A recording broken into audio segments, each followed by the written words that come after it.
I didn't believe in the supernatural. Let's get that out of the way right now. I wasn't one of those people who jumped at every creak in the floorboards or thought shadows in the corner meant spirits were watching. Ghost stories were for campfires and bored people with too much imagination. I was real. Grounded. A broke 20-year-old who just wanted a decent-paying job. So, I saw the job listing, night security needed. No experience required. $27 HR. I thought it was a scam, but I was desperate. 3 months. Behind on rent, electricity already cut off in the bedroom, and my car was one cough away from dying completely. A massive old thing wedged between sleek towers of glass and steel like a forgotten relic. Most people didn't even know its name, but when I showed up, the sign near the curb read, Orem Tower. Sounded fancy. Inside, though, it was dim, not run down, but old. Like time hadn't touched it in years. Marble floors, gold elevator frames, faded security signs that looked like they hadn't been updated since the 80s. The air smelled faintly of cleaning, chemicals, and something else metallic. Maybe like blood. A man in a blue uniform was sitting behind the front desk. Pale, sunken eyes, gray eyebrows that drooped like sleepy caterpillars. He didn't smile when I walked in. Just looked up, nodded, and slid a clipboard across the desk. You. The new overnight. Yeah, I replied, trying to sound more confident than I felt. Name? Jordan. Jordan Price. He scribbled something on a sheet, then handed me a plastic ID card with a chipped edge and my name on a sticker. You'll be monitoring floors from the basement security room, he said, not looking at me. Cameras feed through there. If you see anything out of the ordinary, call maintenance. Don't go investigating yourself. That caught my attention. Out of the ordinary. Like, what? He paused. Then, still not making eye contact, he said, You'll know it if you see it. Not ominous at all. Before I could say anything else, he gestured to the elevator down the hall. That'll take you where you need to go. I walked down the corridor, my shoes echoing against the marble. The walls were decorated with outdated art landscapes that looked like they belonged in a dentist's office.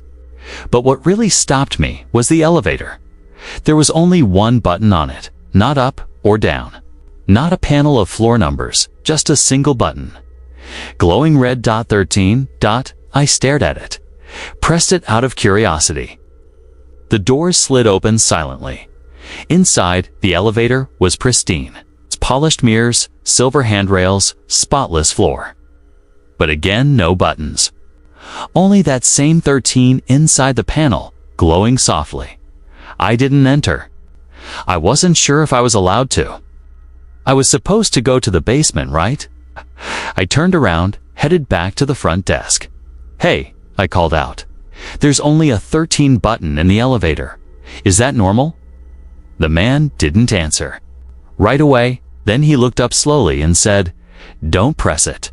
Not unless it opens by itself. What? He stood. Walked over. His eyes were clearer now. Sharper. That elevator doesn't go anywhere unless it wants to. It's not a joke. If it opens on its own, you close it. Don't go in. Not alone. I blinked, completely unsure if this was some hazing thing or if he was just messing with me.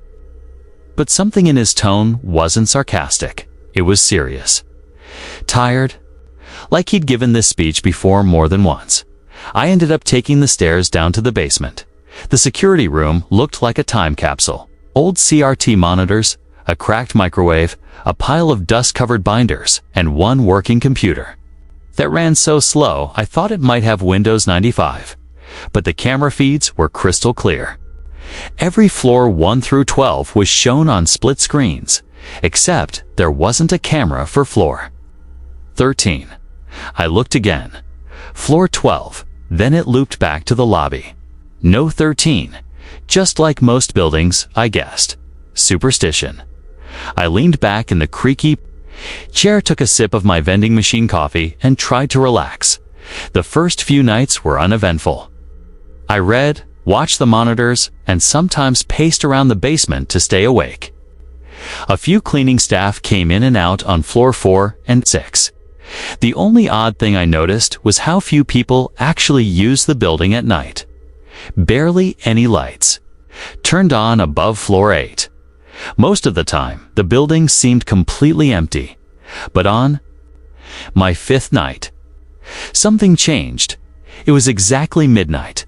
I heard the ding, not from the basement, from stairs. It was distant but clear. The elevator had opened.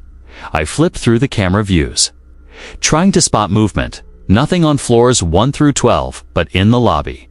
The elevator doors were wide open. No one was there. I watched the monitor for a full minute. Then the doors slid shut again. No one came in. No one came out. I called the desk upstairs. No one picked up. I waited another 10 minutes before convincing myself it was a glitch. The next night, the same thing happened. Midnight, ding. Elevator opened by itself. This time, I was watching the lobby camera when it happened. The elevator opened again with no one around, and inside, the 13 button glowed brighter, almost pulsing. I leaned closer to the screen. For just a second, it almost looked like there was something standing in the elevator. Not a person, a shape. Tall, thin, and motionless. Then it was gone. The next morning, I brought it up to the old man. At the desk, he didn't even look surprised. It's always midnight. Never a minute early. Never late, he muttered, lighting a cigarette as he leaned against the wall.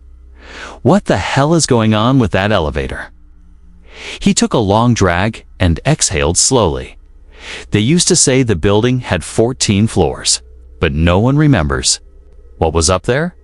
One day, the 13th floor just stopped existing. Architect died in a fire. Blueprints vanished. They sealed it off and removed the button. But sometimes, that elevator remembers.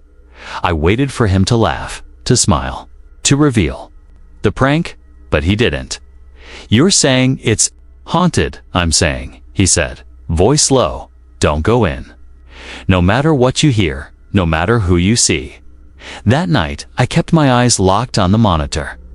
Sure enough, at midnight, ding, the elevator opened again. But this time, someone was in it. I froze.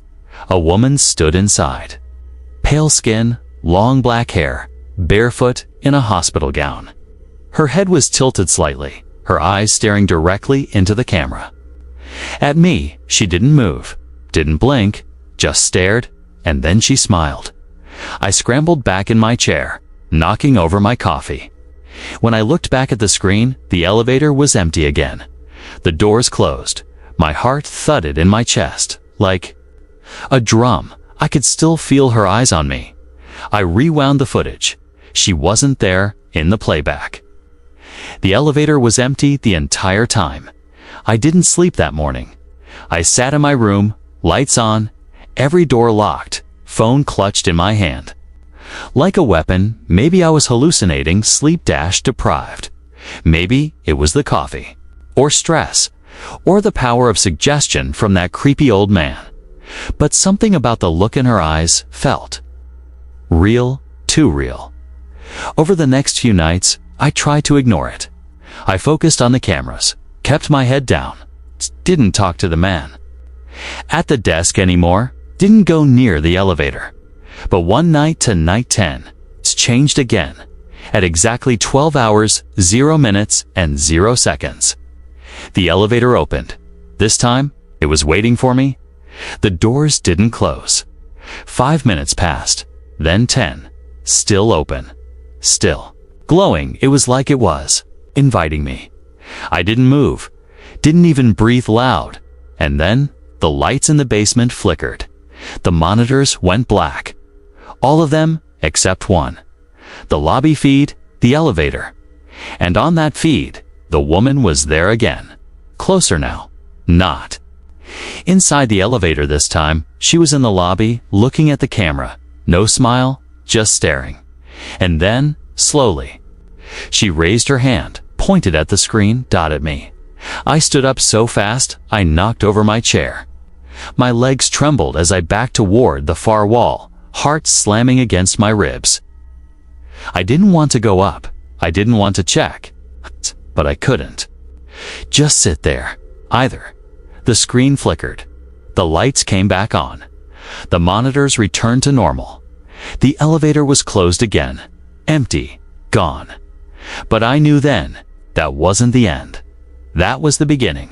Because the next night, when the elevator opened, it whispered my name. Jordan. Jordan. The whisper wasn't loud. It wasn't sharp or ghostly like in horror movies. It was quiet, intimate, like someone breathing directly into my ear. Soft and cold. I jumped out of my chair and looked around the security room, every hair on my neck standing upright. But I was alone. The room was silent. Just the soft humming of machines and the distant, endless buzz of fluorescent lighting overhead. Jordan, there it was again. This time, it echoed faintly from the hallway outside the basement office. I opened the door. Slowly, nobody was there. Just the long underground corridor lined with exposed pipes and humming wires. I didn't move. I didn't breathe. My eyes scanned every inch of the hallway. That's when I noticed it. The elevator door at the end of the corridor. The red 13. Glowing brighter than usual. I stared at it for a long time. Part of me screamed to run, to grab my bag and never come back to this cursed place. But another part, that curious part, the stubborn, reckless part that always asked why, wouldn't move away. It wanted answers, needed them. Why was this happening? Why me? Why? The 13th floor. I walked slowly toward the elevator, my boots scuffing the tiled floor with every step. My chest thudded, a mix of fear and adrenaline shaking my fingers. When I reached the doors, I leaned forward, just enough to peek inside. Empty, no sign of the woman. No blood, no symbols. Just the same polished interior, mirrored walls. And the one button pulsing gently in the control panel. I stepped back. Not tonight, I whispered. Not yet. The doors closed slowly in front of me, like they were disappointed. The next morning, I went straight to the public records office. I told them I was a freelance journalist doing a piece on historic architecture. That was a lie, of course. But I needed information. Anything that would explain this place. What I found shocked me. The Orem Tower was built in 1961. Back then, it had 14 floors. But in 1989, something happened. A fire broke out on the 13th floor. Reports claimed it started in the electrical room, but no official cause was determined. 7 people died. Some were never recovered. The entire floor was sealed off months later. Blueprints were scrubbed. Renovation permits vanished. The 13th floor was erased from every record. Even city inspectors no longer acknowledged it. The newspaper headline from 1990 read, "13th floor forever. Closed after fatal fire, Orem Tower erases history." I sat in my car, clutching that article like it might explain the nightmares I was starting to have, and they were nightmares. Every night, I saw her in my dreams. The woman from the elevator. Sometimes she stood in front of a door marked 13. Sometimes she whispered things I couldn't understand, her lips moving but no sound coming out. Sometimes she wept. Other times, she screamed that night when I arrived for my shift. The building felt colder. The old man at the desk was gone. In his place was a stuzz young temp worker, smiling, friendly. First night.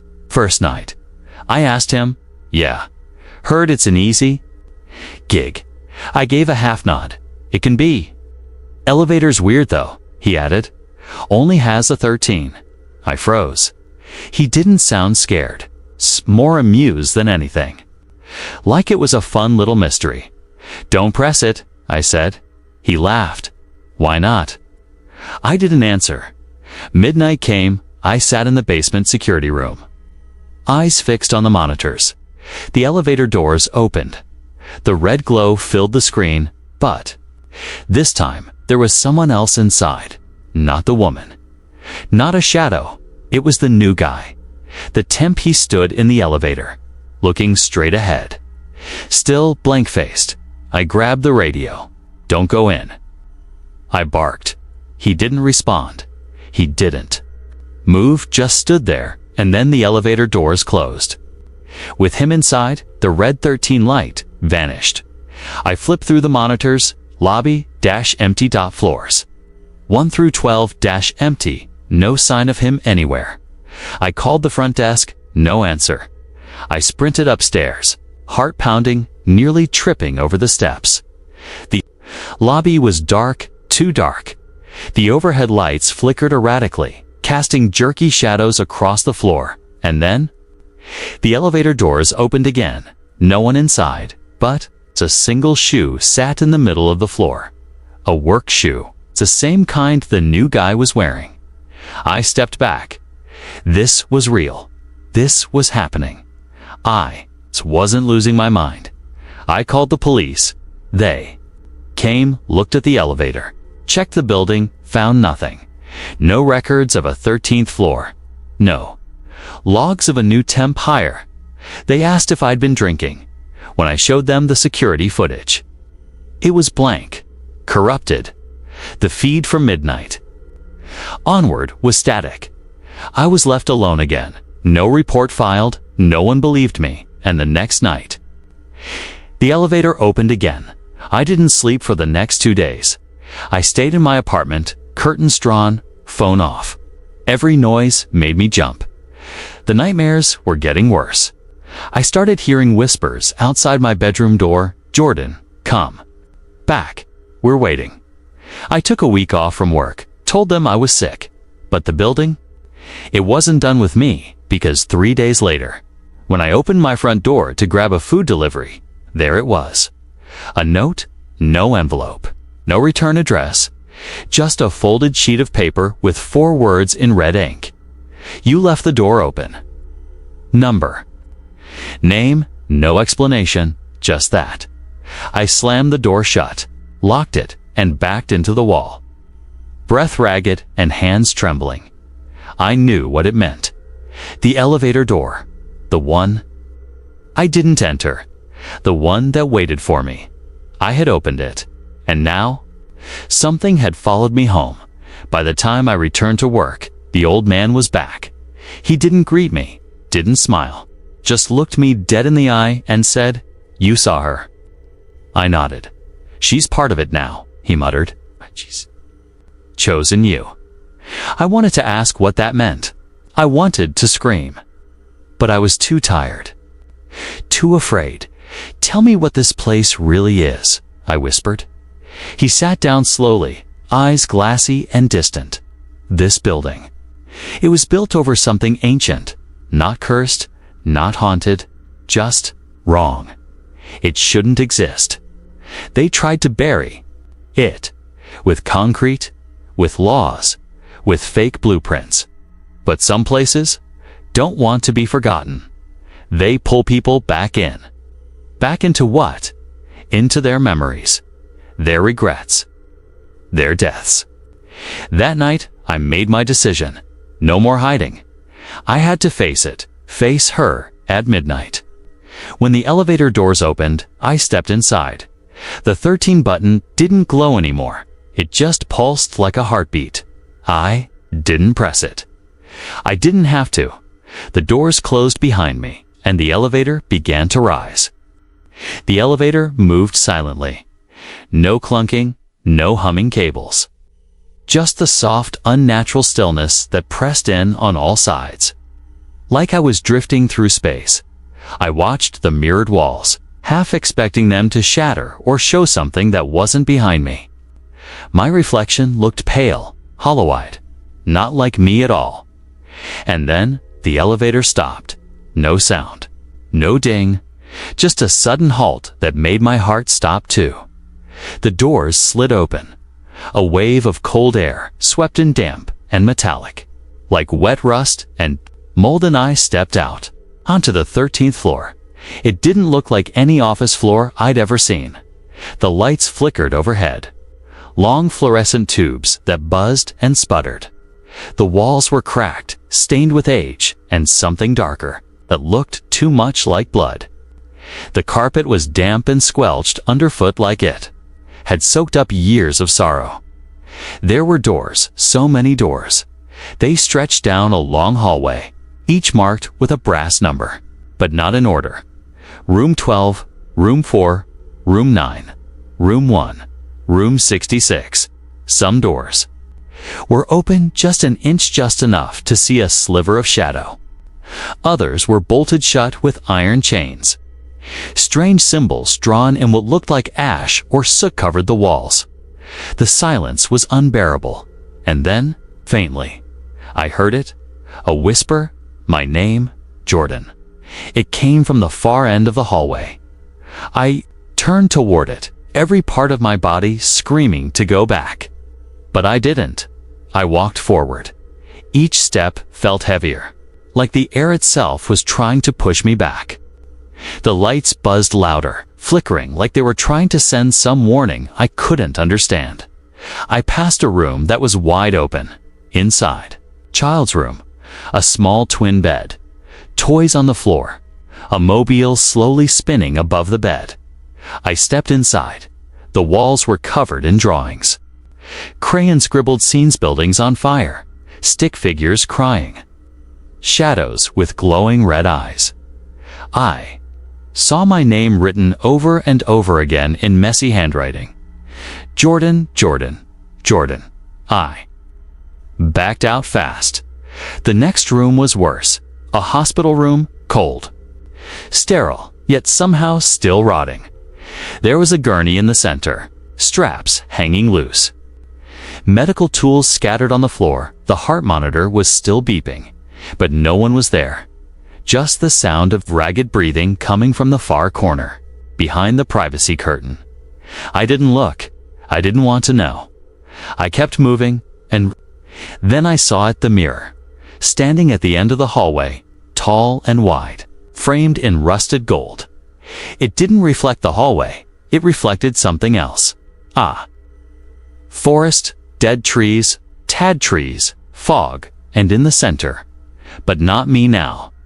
Me as a child, 10 years old, wearing the same clothes I wore the night my brother died. My breath caught in my throat. No one else knew about that night. Not the man at the desk, not even my mother, my brother, and I had gone exploring an abandoned construction site. I dared him to climb to the top floor. He slipped, he fell, and I ran. Ran all the way home and lied. Said he wandered off. His body was never found. I'd buried that guilt so deep. I thought it was gone. But here it was again, on the 13th floor. I reached out to the mirror. My child self looked back at me. Then he mouthed a single word. Why? The hallway flickered violently. Lights sparked. Doors slammed.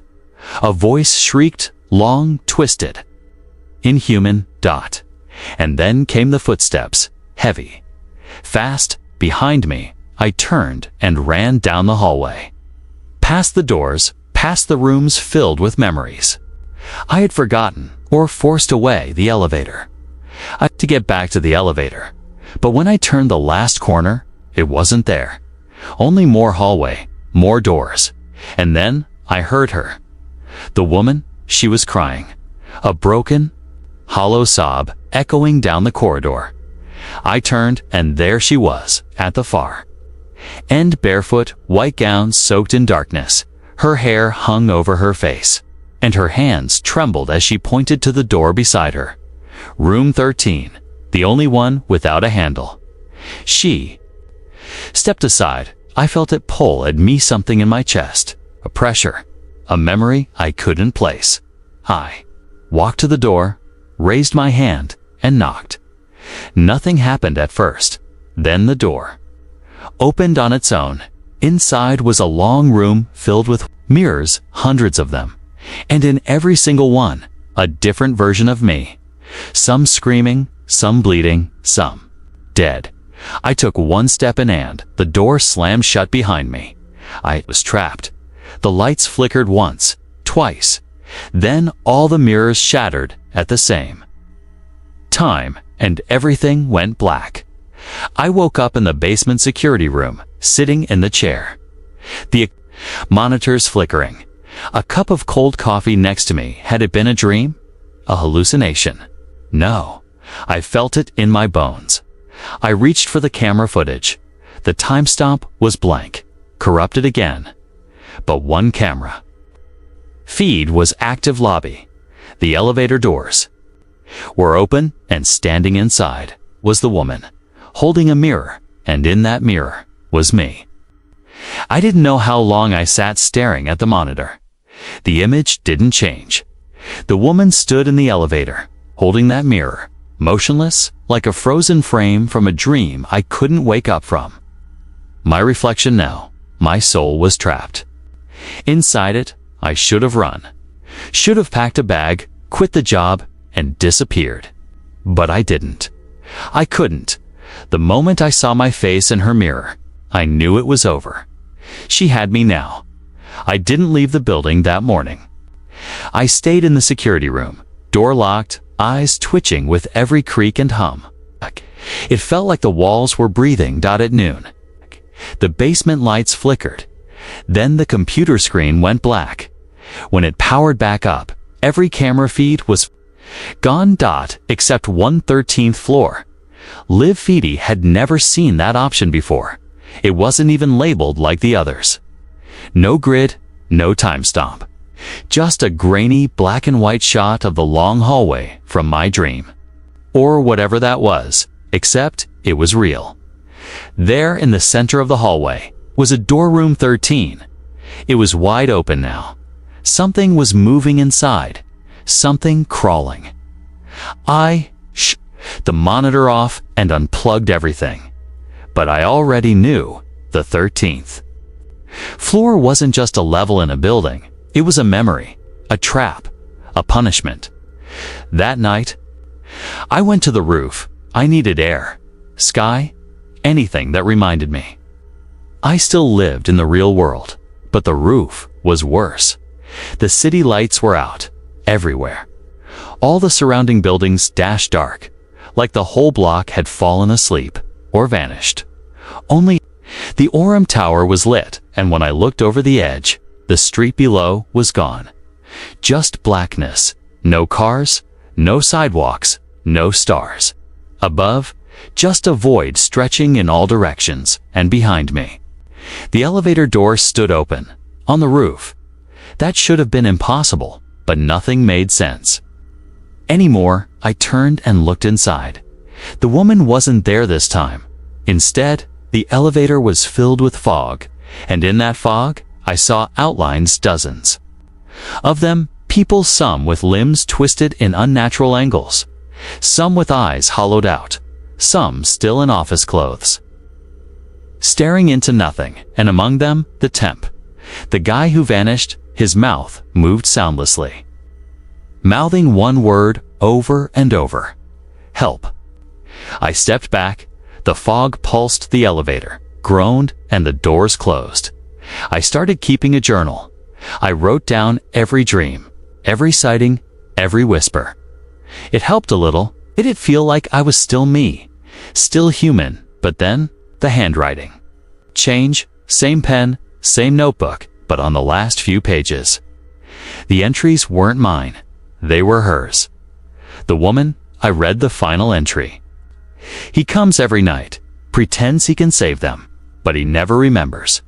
They always scream, they always run, and he always ends up here again. I slammed the journal shut. What did it mean? Was she talking about me? Had I done this before? I began having visions during the day, not dreams, flashes of fire, of screams behind locked doors, of myself. Standing over body some I recognized. Some I did single quotes. Once, I saw the old man from the front desk lying in a hallway, blood pooling from his mouth, and me walking away. Smiling, no, that couldn't be right. But the visions kept coming, and the more they came, the more I began to forget what day it was, what time it was, who I even was before this job. Then came the worst night. I woke up in the elevator, no memory of getting there. I was slumped against the mirrored wall, my badge clipped to my chest, a flashlight in my pocket. The button 13 was glowing again, but this time it was red dripping. I didn't press it, didn't have to. The elevator moved on its own. When the doors opened, I stepped out. The hallway was different. It wasn't decaying anymore. It was clean, polished floors, bright lights, corporate art on the walls, people in suits walking by, none of them acknowledging me. Phones ringing, printers worry. Laughter from behind office doors. It looked like a regular workday on a regular floor in a regular office building. But I knew what it really was. A trick. I walked slowly, watching the people. They didn't blink, didn't speak, didn't even breathe. One woman turned toward me, her face smiling too wide, far too wide. And when she spoke, it was the woman's voice from the elevator. "You're almost home, Jordan." Then her eyes melted, and her face collapsed, and the walls began bleeding. The lights went out. Everything plunged into darkness. And then, one by one, the office workers dropped to the floor. Dead, limp, lifeless. But they didn't stay down. They rose, one by one, dot with cracked necks and torn lips and eyes rolled into white. And they came for me. I ran back down the hallway, past the smiling receptionist, past the conference room that now reeked of rotting meat. I ran until my lungs burned, and then suddenly, was back at the elevator. But it was different now. There was no floor button, just a mirror inside. A full-length mirror covering the back wall.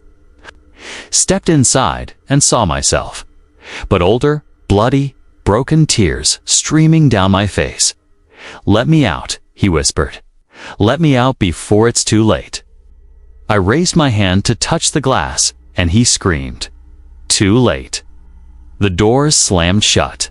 When they reopened, I was back in the basement, back in my chair. The monitor feeds were back.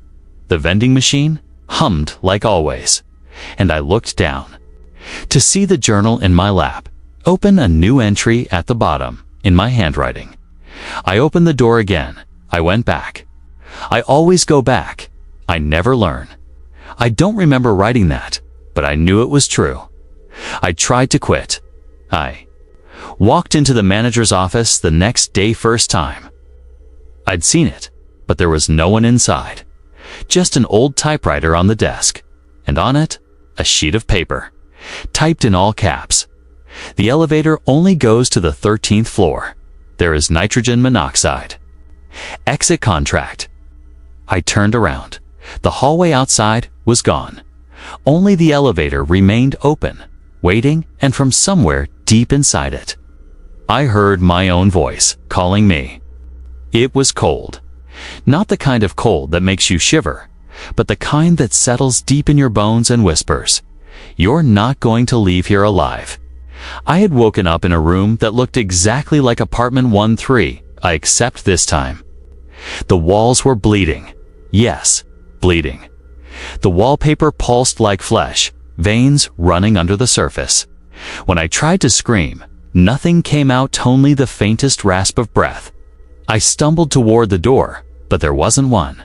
No exit. Just me, a buzzing light overhead, and the distant hum of that cursed elevator. Then I saw it, a mirror on the wall, cracked, stained. But what I saw in it wasn't me, it was Aaron. He was smiling. "You made it to the end," he said, from the other side of the mirror. "Now you know the truth." My voice finally returned. "What truth? What do you mean?" Aaron's smile widened. The glass began to melt like wax, his face distorting and stretching. You were never supposed to survive the first ride. That elevator, it's not a machine. It's a gate. And you've passed through it too many times. I slammed my hand against the mirror. Where am I? What is this place? His eyes turned black. You're where all the 13th floors go. The forgotten place. The space between spaces. The truth. Your world hides under no 13th floor signs. I backed away. I want to go back. I want my life back. You don't get to want anymore, he whispered. Suddenly, the walls cracked open. Hundreds, maybe thousands of eyes peeked through, blinking, watching me. Whispers filled the room. Voices overlapping. She went up, ... She came back.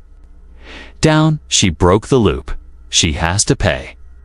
My knees gave out, and then the floor gave way too. I fell, down, through darkness that swallowed all light, until I landed in the lobby of my apartment building, exactly as it had been before. Bright, clean. Music playing softly from the speakers. For a moment, thought I had imagined everything. A hallucination, trauma-induced psychosis, maybe, ma'am. Turned. A security guard I'd never seen before stood by the front desk. Young, cheerful. He smiled.